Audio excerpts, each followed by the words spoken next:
E aí, já parou pra pensar se a vida, em vez de ser essa batalha que a gente sempre acha que é, fosse na verdade um jogo? Um jogo com regras que dá pra aprender? Bom, é exatamente sobre isso que a gente vai conversar hoje. Vamos mergulhar numa estrutura que propõe um jeito de vencer o jogo da realidade. Para começar, olha só que dado maluco que a nossa fonte traz. Apenas 2%, só 2% das pessoas estão de fato ganhando nesse jogo da realidade. O que significa, claro, que os outros 98% estão perdendo. E aí a pergunta que não quer calar é: Pois é, por que essa diferença é tão gigante? A resposta, de acordo com o material que a gente está analisando, começa com uma virada de chave, uma mudança fundamental na nossa perspectiva. então, essa primeira virada de chave, que é talvez a mais crucial de todas, é na mentalidade. Pensa bem, a maioria das pessoas enxerga a vida como uma batalha, né? Algo inevitável, cheio de perrengue, de sofrimento. A grande sacada aqui é parar de ver assim e começar a ver como um jogo. Um jogo que tem regras, que tem, sei lá, códigos, sabe? E que, se a gente aprende a jogar, a gente pode ganhar. E isso nos joga direto na regra número um. O jogo é mental. É isso. Antes de qualquer coisa mudar aqui fora, no mundo físico, a vitória tem que acontecer primeiro, aqui dentro, na mente.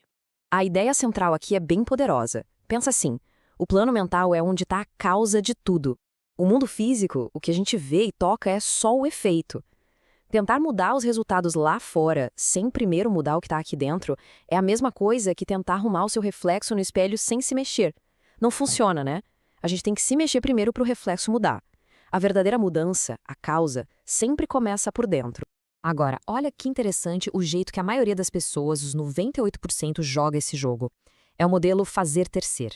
A lógica é aquela que a gente conhece bem, né? Ah, eu preciso fazer muito, trabalhar que nem um louco, para ter o que eu quero e aí sim, um dia, ser feliz ou seguro.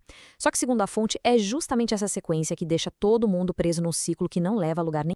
Já os 2% que estão ganhando, eles viram essa fórmula de cabeça para baixo. Eles usam o modelo ser, fazer, ter. Funciona assim. Primeiro é preciso ser.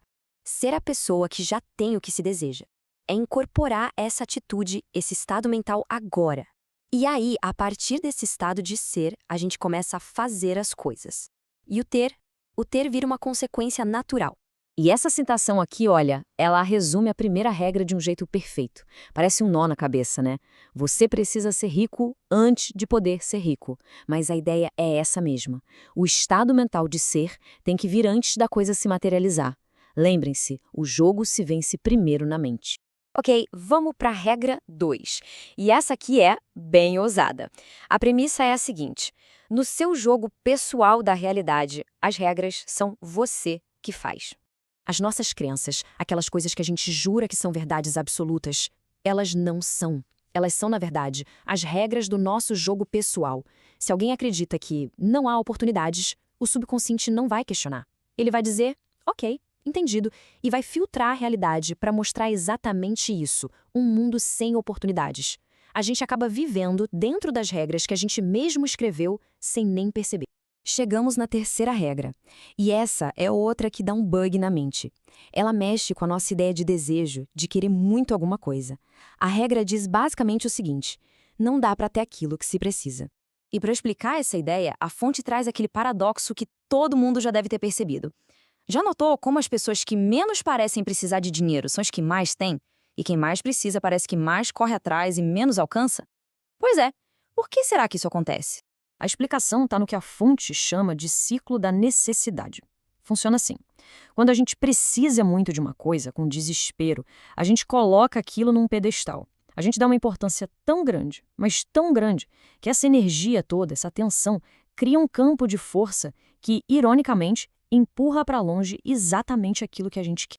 E qual é a solução?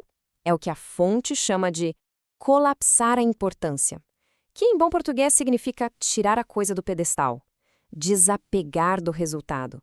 E como se faz isso? Voltando para a regra do ser. É sentir agora a emoção que se sentiria se já tivesse o que quer. Quando a gente faz isso, a gente corta a necessidade da equação, fecha aquele espaço e permite que a coisa chegue até nós. Muito bem, estamos chegando nas duas últimas regras. E elas estão super conectadas por uma ideia principal, a ideia de frequência. Pense em frequência como o seu estado de espírito, sabe? A sua vibração emocional e mental que predomina na maior parte do tempo. A regra 4 é bem direta ao ponto. A frequência mais forte sempre vence. Mas atenção, força aqui não tem nada a ver com esforço físico, com lutar contra o mundo. É sobre a força da convicção. É sobre manter de forma inabalável a certeza da sua realidade desejada, não importa o que esteja acontecendo do lado de fora. É a força da certeza que vem de dentro. E agora, a quinta e última regra. E preparem-se, porque essa aqui costuma ser a mais polêmica de todas. A regra é: a realidade não se importa se a pessoa é boazinha. É isso mesmo. Segundo essa visão, o universo não joga com base nas nossas regras de moralidade, de certo e errado. Para explicar esse ponto, que é bem controverso, a fonte faz uma comparação. Pensa naquelas pessoas que a gente considera, sei lá, más ou egoístas. Muitas vezes elas têm um alto conceito nas alturas, uma autoconfiança de aço. Elas acreditam, sem sombra de dúvida, que merecem o mundo. E essa convicção gera uma frequência altíssima, muito poderosa. Do outro lado, há muitas pessoas boas, cheias de virtudes, mas que vivem na dúvida, se achando não merecedoras, se sabotando. Isso gera uma frequência baixa. A lógica aqui, então, não é sobre ser bom ou mal. É que a realidade responde à força da convicção, à frequência e não ao nosso código moral. Então, o resumo da ópera é este: o autoconceito é a sua frequência. A realidade responde àquilo que você, lá no fundo, está convencido de que você é.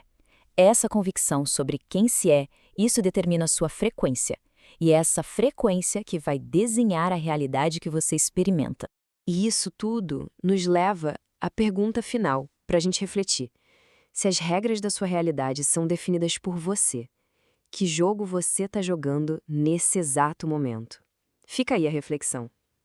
Obrigado por acompanhar a gente nessa análise.